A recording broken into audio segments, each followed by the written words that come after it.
जी students, तो transverse wave के बाद जो अभी हम पढ़ेंगे वो लॉन्गिट्यूडनल वेव्स के बारे में पढ़ेंगे। स्टूडेंट एक बार याद रख लें कि वेव्स के वैसे कुछ जो है वो और भी टाइप्स हैं। जैसे हम ऐसे कहेंगे कि मैकेनिकल वेव्स होती हैं, नॉन मैकेनिकल वेव्स होती हैं, फिर उसमें जैसे इलेक्ट्रोमैग्नेटिक वेव्स आ गई वैसे। लेकिन हम यहाँ पर जो वेव्स के दो ही टाइप्स पढ़ रहे हैं वो मैंने आपको स्टार्टिंग में बताया था कि with respect to their propagation, कि वेव्स प्रोपेगेट कैसे होती है। वेव्स जो जा रही हैं, जो ट्रेवल कर रही हैं, वो प्रोपेगेट हो किस तरीके से, उनका पैटर्न क्या है, उसके हिसाब से वेव्स के दो टाइप्स हैं। ठीक है, तो लास्ट में हमने पढ़ा था ट्रांसवर्स वेव, अभी हम पढ़ेंगे लॉन्गिट्यूडनल वेव्स को। Those waves that travel in a direction parallel to the direction of wave motion. अब ये डेफिनेशन हमें ये बताती है कि ये वो वेव्स हैं जो ट्रेवल करती हैं, जो प्रोपेगेट होती है, जो जा रही होती है उस डायरेक्शन में जिस डायरेक्शन में पार्टिकल डिस्टर्ब होते हैं। ठीक है, जो वेव मोशन की डायरेक्शन है और जो प्रोपेगेशन की डायरेक्शन है दोनों सेम है। जो पार्टिकल्स के डिस्टर्ब होने की डायरेक्शन है और जो वेव के ट्रेवल होने की डायरेक्शन है दोनों सेम है, दोनों एक दूसरे के पैरेलल है। पैरेलल मतलब ज़ीरो के एंगल बना रहे हैं दोनों।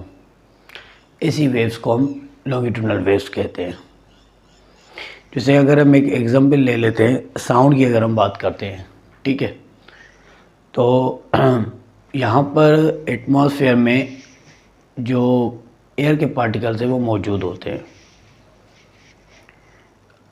अब यहाँ का टेम्परेचर कुछ ना कुछ है, ठीक है, जितना भी टेम्परेचर है 25 सेंटीग्रेड, 27 सेंटीग्रेड, या कभी ज़्यादा हो जाता है, कभी कम हो जाता है, तो उसके हिसाब से कुछ ना कुछ टेम्परेचर है।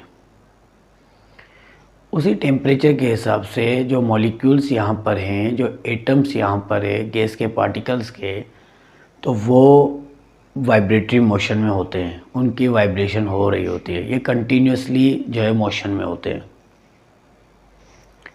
अब हम क्या करते हैं, जैसे मैं यहाँ पर बोल रहा हूँ तो बोलने पर मैं अपने मुंह से एनर्जी निकाल रहा हूँ।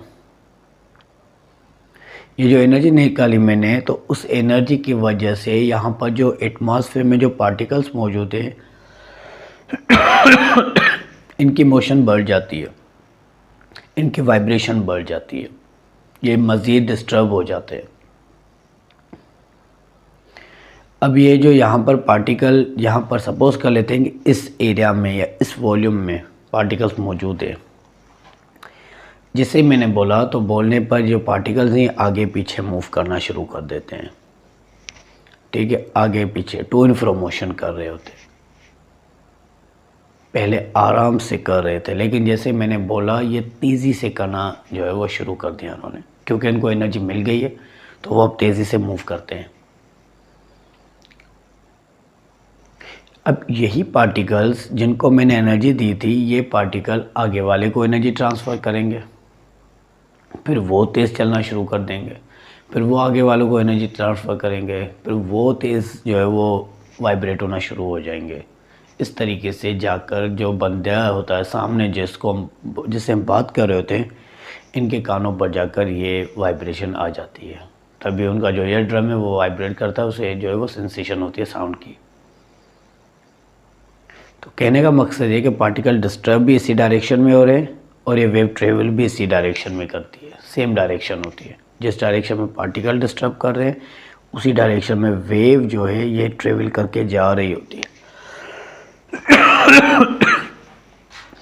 इसी वेव को आप लॉन्गिट्यूडनल वेव्स कहेंगे। लॉन्गिट्यूडनल वेव्स का एक अच्छा सा जो एग्जांपल है वो साउंड वेव्स है। अब बेटा, जिस तरीके से ट्रांसवर्स वेव में हमने दो पार्ट्स पढ़े थे, एक अपर पार्ट था वेव का, एक लोअर पार्ट था। जो अपर पार्ट था उसको हमने क्रस्ट कहा और जो लोअर पार्ट था उसको हमने ट्रफ कहा। वैसे ही लॉन्गिट्यूडनल वेव्स में भी दो पार्ट्स होते हैं, एक कंप्रेशन कहलाता है, दूसरा रेयरफेक्शन कहलाता है। देखें, अब जैसे मैं बोलता हूँ तो बोलने पर जो पार्टिकल सारे हैं आपस में से कंप्रेस हो जाते हैं, उनको एनर्जी मिली, ये ऐसे चल के सारे एक दूसरे के करीब आ गए। जैसे करीब आएंगे पार्टिकल्स, एनर्जी जो उनको मिली मेरे मुंह से, तो वो पार्टिकल जैसे करीब आएंगे, हम उस पोर्शन को जहाँ पर पार्टिकल्स एक दूसरे के करीब आ गए, इस पोर्शन को हम कहेंगे कंप्रेशन। और यही पार्टिकल जब यही एनर्जी आगे वाले को ट्रांसफ़र करेंगे, तो जो पीछे वाले मॉलिक्यूल्स थे, जो पीछे वाले पार्टिकल थे जिन्होंने आगे वालों को एनर्जी दी थी, वो जो है वो एक दूसरे से थोड़े थोड़े अलग हो जाएंगे। जैसे वो अलग होंगे तो उस पोर्शन को आप कहेंगे रेयरफेक्शन। मैं यहाँ पर बना रहा हूँ इसको, ठीक है। यहाँ पर ये एयर के पार्टिकल्स है,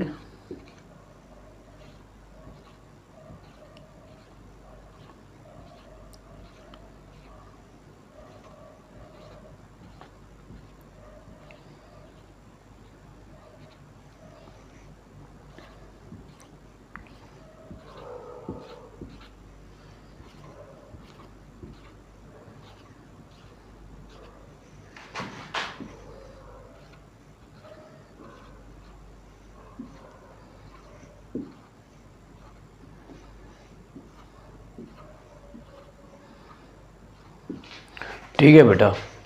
तो जहाँ पर पार्टिकल एक दूसरे के करीब करीब है, ये आप देख सकते हैं, ये वाला पोर्शन, ये वाला पोर्शन, जहाँ पर पार्टिकल्स एक दूसरे के करीब करीब है, इस पोर्शन को आप कहेंगे कंप्रेशन। ठीक है, इसे आप क्या पढ़ेंगे, इसे पढ़ेंगे कंप्रेशन। और जहाँ पर सारे पार्टिकल एक दूसरे से अलग अलग है, दूर दूर है, ये एयर के ही पार्टिकल्स है। मैंने अभी आपको एग्जांपल दिया था एयर के पार्टिकल्स का, तो वही है। तो जहाँ जहाँ पार्टिकल दूर होंगे उस पोर्शन को आप पढ़ेंगे रेयरफेक्शन, कंप्रेशन, रेयरफेक्शन।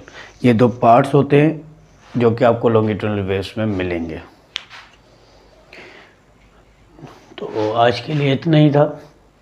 इंशाल्लाह नेक्स्ट क्लास में हम मज़ीद जो है वो डिस्कस करेंगे कि मैकेनिकल और नॉन मैकेनिकल वेव्स कौन कौन सी होती हैं, वो हमें कहाँ काम आती हैं।